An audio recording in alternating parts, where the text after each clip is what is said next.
Well, hello, everybody. Welcome to the HireMyVA Team and Business Building Podcast, brought to you by ugozi.com. In this podcast and at HireMyVA, we help you to reclaim your freedom through hiring and thriving with virtual assistants without breaking the bank. And of course, that means your bank. And I'm Dave Braun. I'm here with Larry Broughton. Larry, great friend, business partner with Ugozi and HireMyVA. You know, we are just making a difference and rocking it together, having a lot of fun. What is happening? Hello, handsome Dave. How are you? Doing well. Hey, I just got a haircut yesterday. You're very fancy. You're very fancy. Hey, it was fun hanging out with you last Wednesday. Oh, yeah. With you and the guys went to dinner and had a great conversation, and we were to go see Maverick. That was some good bonding time. Oh, yeah. It was fun. The movie was awesome, but when we got together ahead of time for an hour for dinner, that was like, that was awesome. That was the best. You know, we are blessed to have each other in our lives. Yeah, but for sure. One thing that we have talked about is it takes effort. All of us, it takes a little bit of effort, commitment. We got to show up, well, it's kind of one of the rules just in life is you have to live life with intentionality, right? When you say, okay, and every Wednesday we're doing this, rain or shine, then we do it. Yep. And we do it. So and makes it a priority for sure. We do. Yeah. Well, good. Well, we've got a great question. We got a great question. I'll just leave it at that. All right. What is it? What's our question this week, Dave? All right. So what are some good benefits for a team member for me to consider? Say it one more time. What are some good benefits for a team member? We use team member, not employee, but what's some good benefits for a team member for me to consider? So what benefits should I offer team members to get them on my team, basically? Is that what you're saying? Or I think so. Kind of like, what are the top benefits? What are some of the top things that we can do as business owners or entrepreneurs or whatever, head of HR or C-suite executives? What can we push for? It's funny, over the decades, these change, right? And some people are going to think I'm always trying to skirt these topics, but generally I have to start with, it depends. The attorney in you is coming out. Well, because the thing is here, what we got to keep in mind is that not everyone's situation is the same. Economic conditions are going to change. Right. When cash is flowing, when investment is easy, then it's different. Right. Like when my father, who has since passed away, he was a Depression era baby born in 1925, served in World War II. Loyalty and, staying with a company for 30 years was very important to folks back then. Right. Just having the stability, you can count on that paycheck.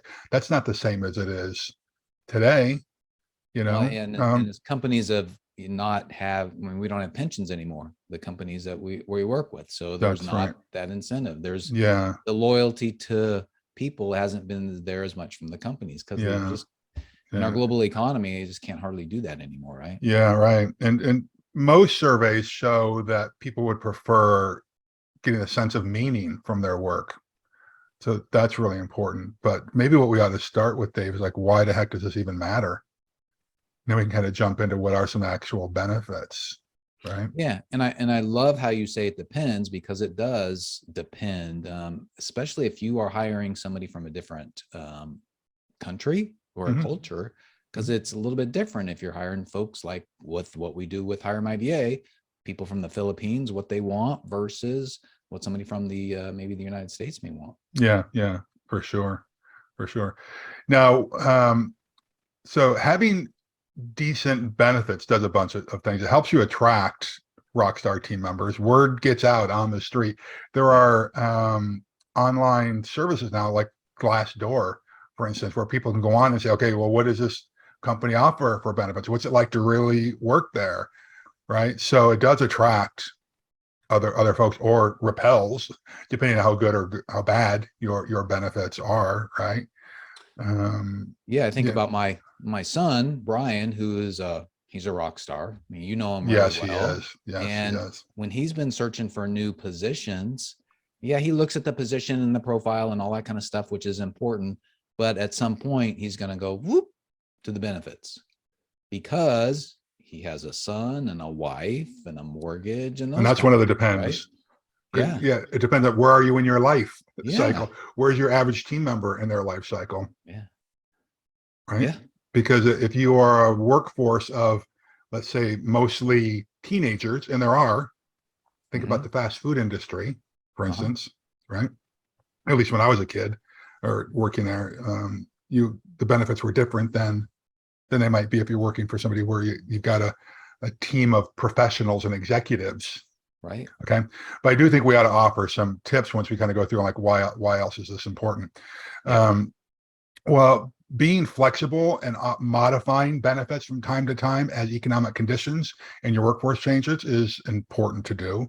It does help you keep team members in place for sure, right? Why else is this important, Dave? There's got to be other reasons. Yeah. Benefits helps lower absenteeism. Sure. People just Lower not showing up for absentee. work, Right. right? Helps them stay healthy, and Yep. avoid burnout, those kind of things. Yeah. Yeah. Um, helps them depending on the benefits. I refer to this oftentimes to State of the American Workforce Survey, where they found that professional development is really important to Mm. folks, and so that will be a benefit. But I think offering good benefits helps them grow, your team members, which helps you grow as an organization. Yeah. So there's a bunch of reasons why to do this. Oh, yeah. Yeah, absolutely. Yeah. Well, maybe we get into a couple of really important tips. I mean, it's easy to find. There's a bunch of tips. We've gathered like dozens and dozens of these over the course of the years of working with our mastermind. And people have been in our mastermind, talking to other business owners, talking to team members, what they want. But I think one of the things that we could really serve our listeners really well is if we give some quick insights and some really important tips that are maybe secrets that really aren't known too much by others or practiced by others that have worked really well. What do you think about that? I think it's a great idea. And one place to start, I think, is create an environment in your business and getting intentional, like we referred to earlier, about always be looking for rock stars. They are out there. What's that? ABR, right? Yes. Yeah. I think that, Dave's always looking for acronyms, my friends. Yeah. Maybe ABLR. Yeah. Always be looking. Yeah. Well, ABLRFT, I don't know, whatever. Always be looking for rock stars wherever you go. I was out to dinner with a friend last night, and it was at a new restaurant. They'd only been open for a few weeks. It wasn't really busy when we first got there. But there was me and a friend sitting in the corner. 2 tables over was a couple that was clearly there on a date. So it's kind of romantic. They were trying to have this romantic thing. But this woman comes up and her energy, her eye contact, even with, she was wearing a mask, it was LA County. Her energy just kind of was popping, right?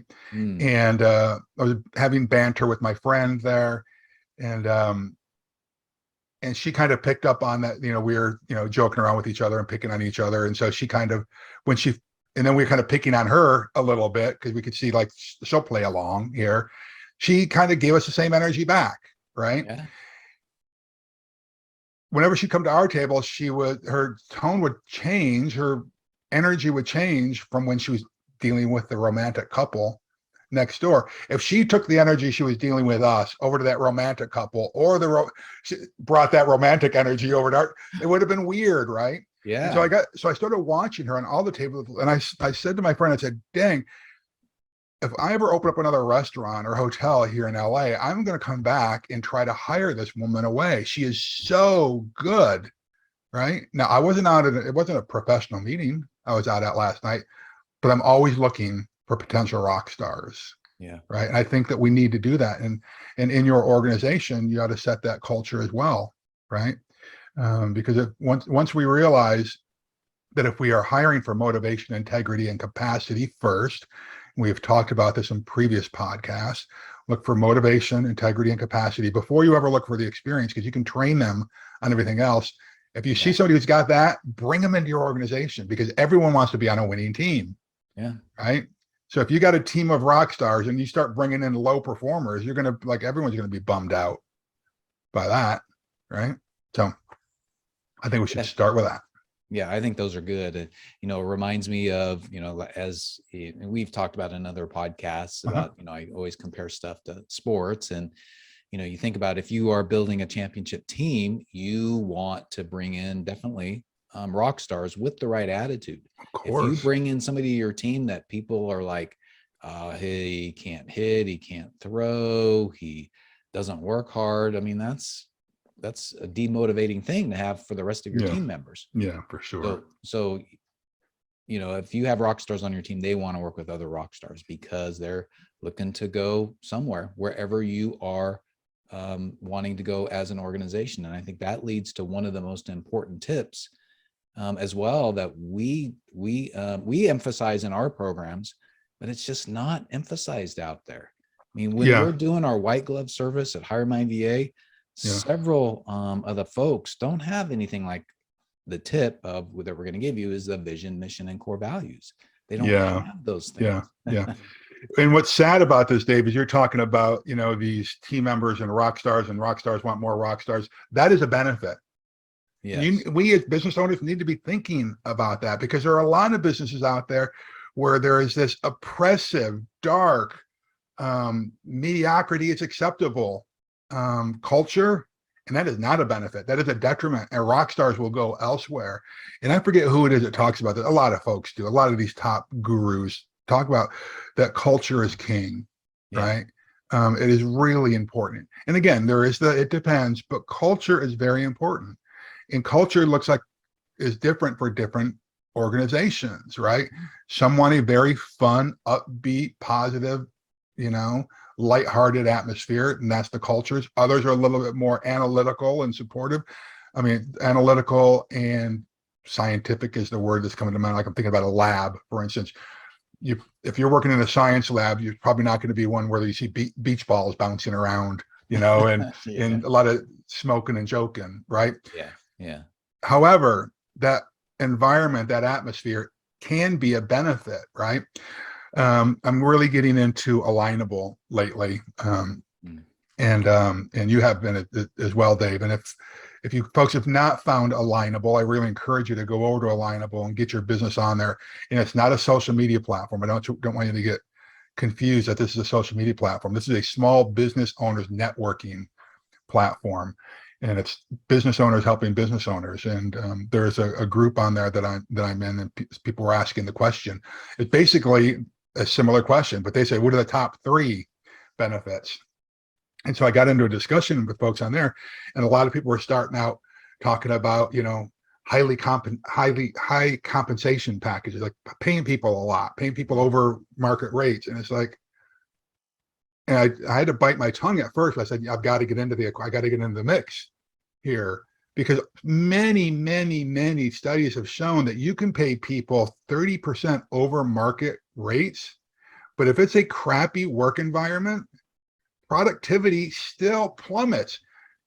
Pay is not a primary motivator. It is an important thing. Paying people fairly, paying people, incentivizing people for performance is really important. But if you don't have the stuff that we were talking about earlier, right? Rock stars working with rock stars, having an appropriate work environment, having an appropriate culture, pay doesn't really matter, right? Now, I'm a big believer in compensating people fairly, compensating them well when you can, but that's a seasonality thing as well. I don't mean like fall and winter. I mean economic seasonality. There may be times when you can bonus people, and there may be times when you can't. That's the reality of business ownership. Right?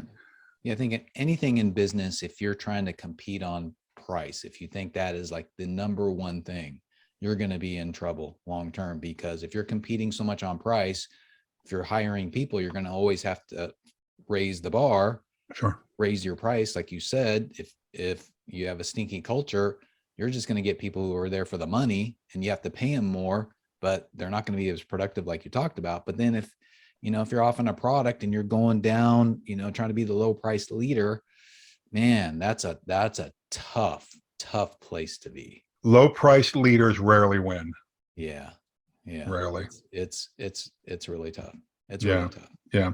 Well, on this culture thing, what I would encourage folks to do when you're posting your position profiles, or you're out there looking, or you're trying to actively recruit by talking to people on the street, when you see somebody, like when I do get a new restaurant or hotel in LA, and I go back and talk to this team member, I'm going to be talking about what the culture of the organization is first, right? So just in your position profile or your want ad or whatever they call it nowadays on Indeed or any of these other forums, talk about your culture as a benefit. I think that'd be really important. And additionally, I would say, what's the growth opportunity? What kind of cross training and professional development are you going to offer? Those are real benefits. Again, if most people leave their jobs because they feel like they're not being professionally developed, actively let people know. Here's what a growth plan could look like, or here's the training programs we offer, or here's the tuition assistance programs that we offer, or tuition reimbursement that you offer.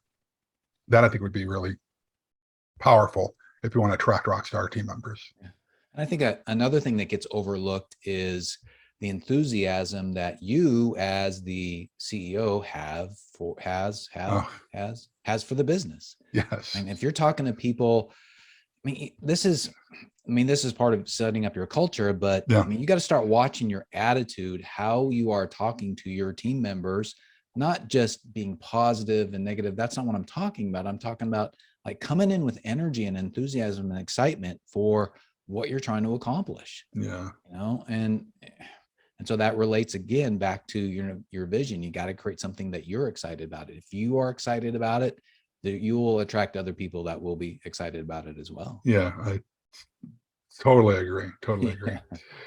Dave, you've worked in the big corporate arena, and now for the last almost decade, you've been working in the entrepreneurial coaching space, and you've worked with a bunch of solopreneurs and startups, and through our HireMyVA white glove program, you've seen a variety. What are your thoughts? What are you seeing about what people would categorize as health insurance, those types of benefits? What are your thoughts on that? Well, what's the value that should be placed in that arena? The value is definitely there. But I think it's one of those things where it's kind of like, depending upon what the benefit is, but as far as a health benefit, I think it's like one of those barrier things, almost like pay. You have to be good enough in those areas so that people won't look at that as a detriment and want to go work somewhere else, right? Because you can always pay some, for your health benefits and stuff. But like you said, it depends. If you have, the family leave stuff. Well, if you're single and just want to start making your way in the corporate world, that's not a big thing for you. But if you're married, like, my son with a kid and everything, it's going to be a big deal. It'll be a big deal, those kind of things. For a lot of folks nowadays, if you come in and I think it can be almost a detriment if you come into an organization and think, oh my gosh, I'm not going to get 2 weeks of vacation till I've been there a year. That's going to be that will turn people off.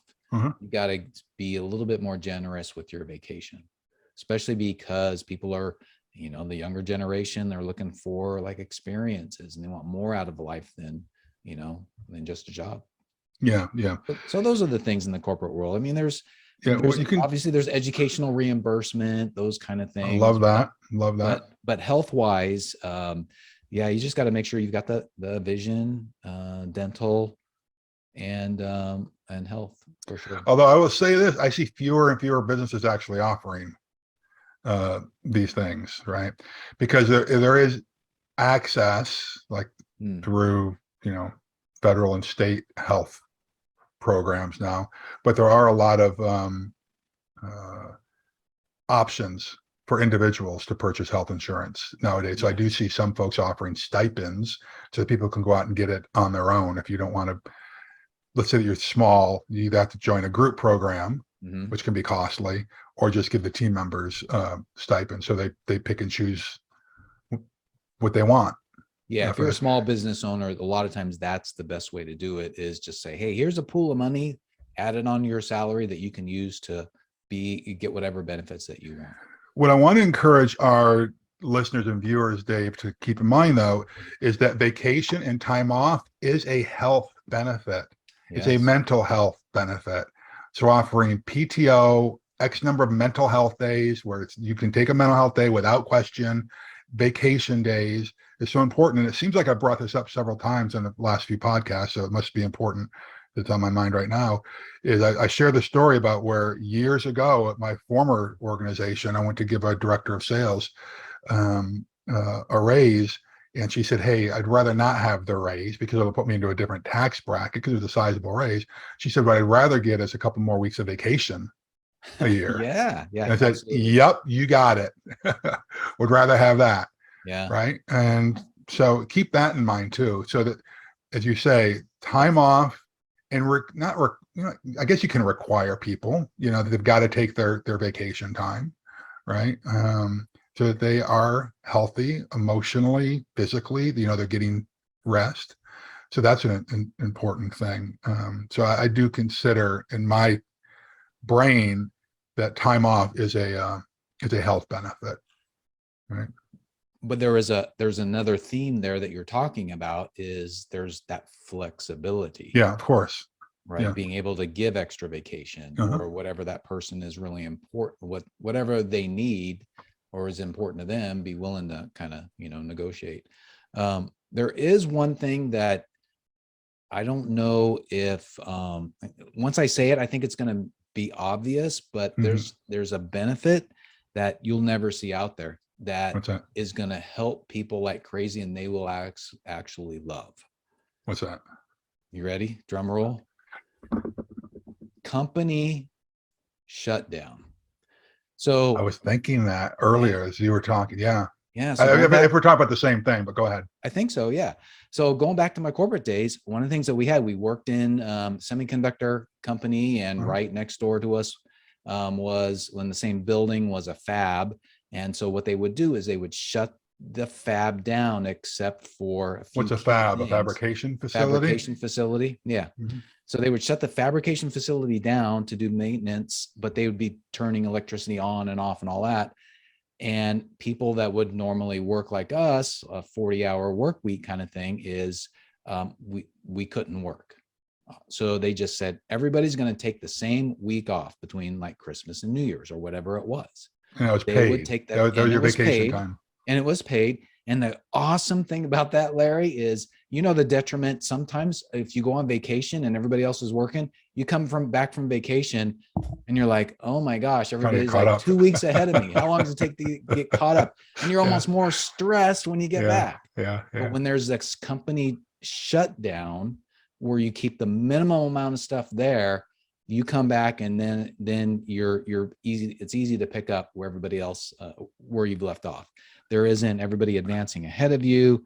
It's very, very relaxing. Now, did that count towards your vacation time? No, it didn't. Oh, it did.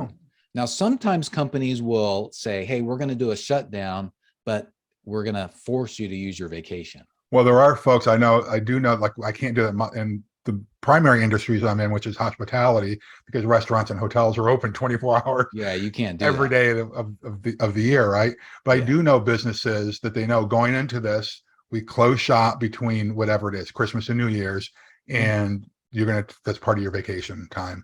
So it's important just to explain that up front, I think. Well, that kind of reminded me, Dave, of one of the things that we've tried to do in our organization is try to get discounts, free tickets, again, because I'm in the hospitality industry, whether it's sporting events or theater tickets or whatever it is, and then we pass those on to our team members. Those are great benefits to have. And kind of along that line, it's small things, but like holiday turkeys, we try to do for people. It doesn't cost the hotel or the company that much. And we're not right. Sometimes we actually hand out turkeys, but other times it's like you give a gift card, Oh yeah. because there might be people who don't eat turkey. They might eat something else. They'd rather have a ham, or they'd rather have a, what is it, Turduncan or whatever it is, or their vegan That's alternative, right. right? So those types of things, try to get creative Yeah. on some, because all these things add up, particularly in these recessionary times that we're in, or inflationary times. Any small thing that you can do is helpful. And when we had our hotel up in Silicon Valley, parking was very problematic, and so we paid for train tickets for people. We have offered gas cards to people during difficult times. We paid for parking for folks. So just start thinking, what are things that you could offer that's not a big expense for you, but would have a dramatic impact on the quality of your team members' lives. Now, to ratchet it up a little bit, Dave, you'd mentioned that pensions are kind of on the way out in most organizations. I mean, we are a country of small businesses, right?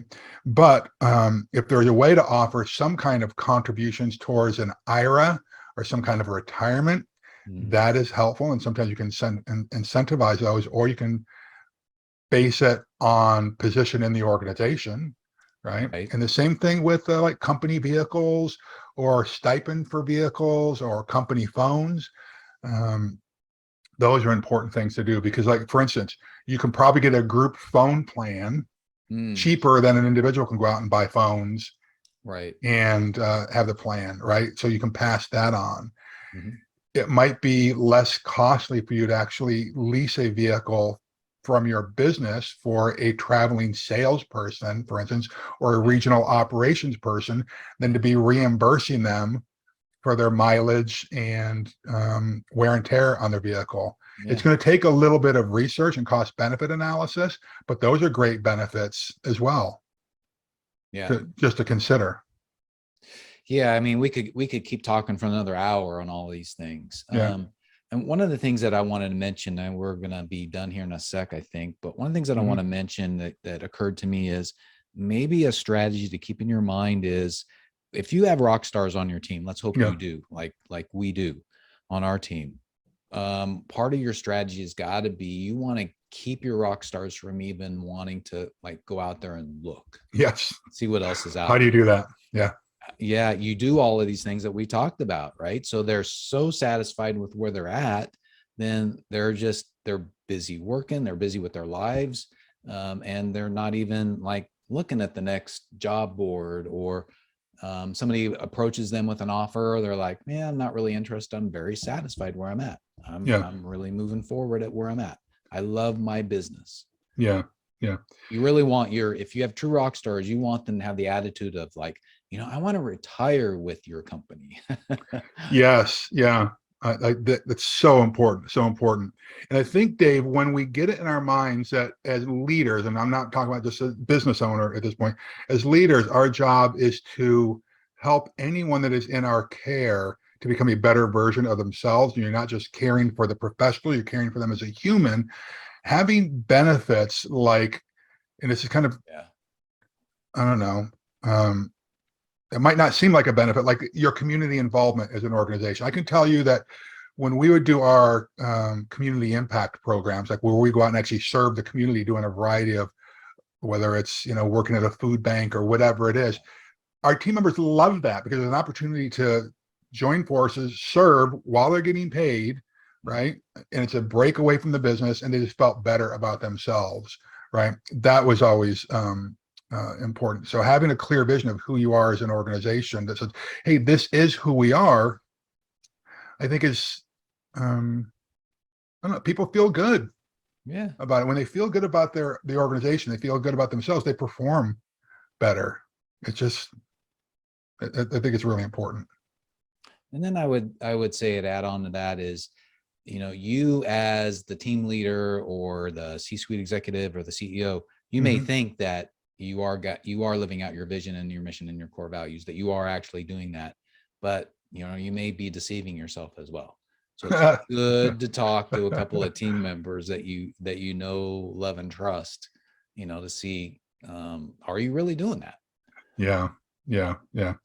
The thing that kind of I couldn't remember the point. One of the points I wanted to make there a second ago. So I was like, what was that? That had to do kind of with the community involvement. One of the benefits that I've absolutely surprised with when we started promoting this and letting people know before they came into the organization, we have a chaplaincy program, Oh yeah. right? Yeah. Which is kind of, it's a non-denominational, I wouldn't even call it non-religious, but it's just people come in and care for their spirit of the people. They come through the organization once a week, just check in with people. And it's a totally confidential service that we offer our team members. Because sometimes their team member doesn't want to go to their manager and say, hey, I'm having marital problems, or my son was just arrested for a DUI, or, my spouse is in jail for domestic, violence, or whatever it is. But they've got someone that they can talk to about this. Because the truth is that whatever's going on outside those 40, 50, 60 hours that someone's dedicating to your business, they've got another life going on. And they're going to be bringing that to you. Just like if they have a crappy day working with you, they're going to be taking that home as well, right? If they're having a great day working with you, they're likely to take that home as well. So that was a pretty powerful benefit as well. But maybe just to wrap this up, because you're right, we could go on forever, is as the benefits leader, as the CEO or the business owner, I think we need to be asking ourselves, what's in it for them? Yeah. They're dedicating a lot of their life to you, a big percentage of their week to you. What's in it for them? That's a kind of a heavy burden to carry. So figure out ways to serve them, make it worth their while. Where they wake up and say, I get to go work with Dave today. Now, I have to go work for Dave today. Words have meaning. I get to go work with Dave is a lot different than I have to go work for Dave. Two different things. And then if you as a business owner can't get up and say, and we're not talking about, 100% of the time they would say that, but the majority of the time, if you yourself as the business leader or owner can't say the same thing, it's like, all right, I get to, make a difference in the world today. I get to do my business. I'm lucky. If you can't wake up saying that yourself, that's going to flow down your team and they may end up starting to say the same thing. Yeah, that's right. That's right. Yeah. Okay. Good. All right. Well, I think we'll put a bow on this. Well, I would say this though, Dave, if you have recommendations, you listener, you viewer on this, I want to hear it from you because, this is stuff that you may have something brilliant that's working for your organization and you want to share that. Sure. Would love to hear about it. Or if you think that we are smoking something and you think that people would rather just have the gold watch in 30 years versus some of this other soft benefits that we've talked about. I want to hear that too, because I don't have my finger on the pulse of every industry. That's right. You may be kind of a leading indicator. So I do not stick my head in the sand on this. I'm just basing this on experience and people that we're talking to today. So there might be something else on the horizon that I'm not even aware of. Okay. Yep, absolutely. All right. Well, thank you folks for joining us today. And remember, building a team is the way to reclaim your freedom. And we're here to help you with our course community and our white glove service where we find a Rockstar VA for you. So 3 things we'd love for you to do right now, and we'd really appreciate it. Number 1, subscribe to this podcast. If you haven't already done so, either on your phone or subscribe on YouTube by hitting the little button and clicking on the bell next to it to get reminders. And then number 2 is give us a rating, preferably 5-star, or leave a comment below this video, a way that you say no, something like that, as Larry mentioned. That'll help us get the word out. And then number 3 is go to HireMyVA.com for more information on our course and community and our white glove service. And we got some great resources there. So check that out. And remember though, through all of this, even without experience, you'll learn how to prepare for hire and thrive with virtual assistants. And Larry and I have helped a lot of folks. So we want to help you too. So just go to HireMyVA.com for more information. That's right, folks. Do yourself a favor, do the world a favor. Go do something significant today. God bless you. God keep you. God hold you until we see each other again. Later, Gator. Bye. Okay. Bye, folks.